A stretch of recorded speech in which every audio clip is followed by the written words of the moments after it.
Europe 1, 8h34. Natacha Polony pour la revue de presse. Bonjour Natacha. Bonjour Thomas, bonjour Julie, bonjour à tous. Ce matin, une de vos journaux. Alors il y a les hommages, Libération, affiche et le visage de Shimon Peres, guerres et paix. Mais l'humanité le rappelle, depuis Oslo, la paix toujours remise à plus tard. Et puis on parle finance, Le Monde, vif débat sur un budget 2017 de campagne. Le Figaro 2017, les critiques pleuvent sur un budget insincère. Alors les Échos résument, impôts, dépenses, déficit, l'héritage de Hollande. Et 20 minutes ajoute une ligne à la colonne du passif. Hollande, les jeunes ados, oui, le taux de chômage des 15-24 ans, c'est 23,7%. Passif, actif, on commence avec le budget. Oui, alors il n'y a pas que le Figaro, les Échos ou l'Opinion pour trouver que ce budget 2017 se moque du monde.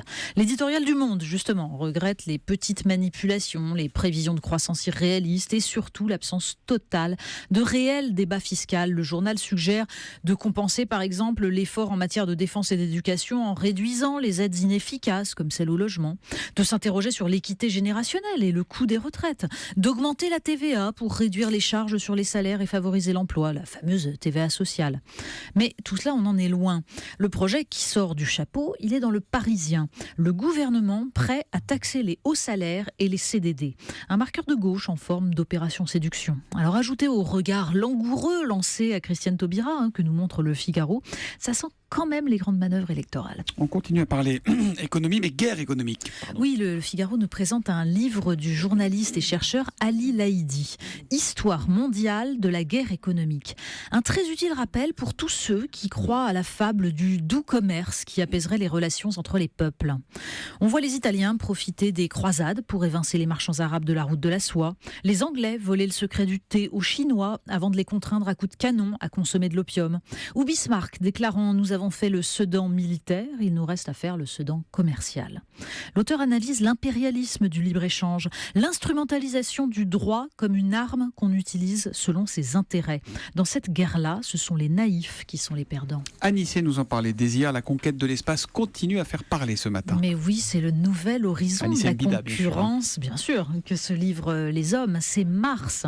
Les pages sciences du Figaro nous détaillent le projet SpaceX du milliardaire américain Elon Musk pour lancer la colonisation permanente de la planète rouge avec un modèle de lanceur, alors vous le verrez dessiné avec un schéma et tout, un lanceur 3 fois plus lourd que la plus grosse fusée jamais envoyée dans l'espace, capable de véhiculer une centaine de passagers et leur ravitaillement. Bon, pour l'instant, les experts doutent du projet et surtout de son calendrier. Mais qui sait, un jour peut-être. Et surtout, il paraît que c'est un aller simple, c'est un aller sans retour. Évidemment. Alors on va revenir au plaisir de la Terre plutôt. Oui, parce qu'on est quand même beaucoup mieux sur Terre, surtout quand cette Terre, évidemment, fait pousser de la vigne. La revue 180 degrés lance sa petite sœur, 12 degrés 5, un Jajazine. Bref, un magazine qui parle de Jaja. Bon, on y retrouve alors la magnifique beauté des photos qui ont fait de 180 degrés une merveille, des reportages auprès des producteurs, des recettes qui marient plats et vins, les crépinettes de foie de volaille avec du Côte-du-Rhône, le bœuf angelé au persil avec un bourgueil, et puis bien sûr, vin liquoreux du Valais suisse et assortiment de bleu de Termignon, bleu de Sassenage, bleu d'Écosse, c'est poétique. Un article aussi s'insurge contre ces sommeliers qui éprouvent toujours le besoin de s'adresser à monsieur et d'ignorer madame. Il faudrait quand même... Ça sent le vécu, ça, oui, totalement. Mais il faut lire surtout, l'éloge aux chansons bachiques. Ça nous raconte que l'histoire de la République est intimement liée avec celle du partage autour de la table. Des chansons qui nous disent quand l'estomac est bien lesté, l'esprit est beaucoup mieux monté et dans les affaires majeures, ses opinions sont les meilleures. Elles sont graveleuses, elles sont drôles, elles sont libres penseuses.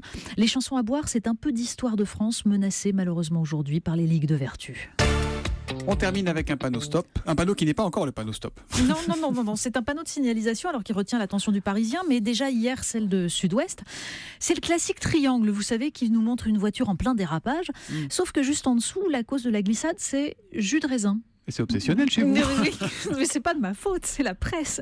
Alors en plus, c'est pas du tout parce qu'à cet endroit du Lot-et-Garonne, on abuserait de la boisson. C'est parce qu'en période de vendange, il y a du mou qui peut se répandre sur la chaussée et ça glisse terriblement. Alors un panneau qui semble fantaisiste, mais qui en fait est parfaitement homologué, comme celui signalant des traversées de Pokémon, c'est dans les Landes ou dans le Calvados. En fait, c'est pour inviter les conducteurs à se méfier des dresseurs de monstres obnubilés par leur smartphone et qui traversent n'importe où.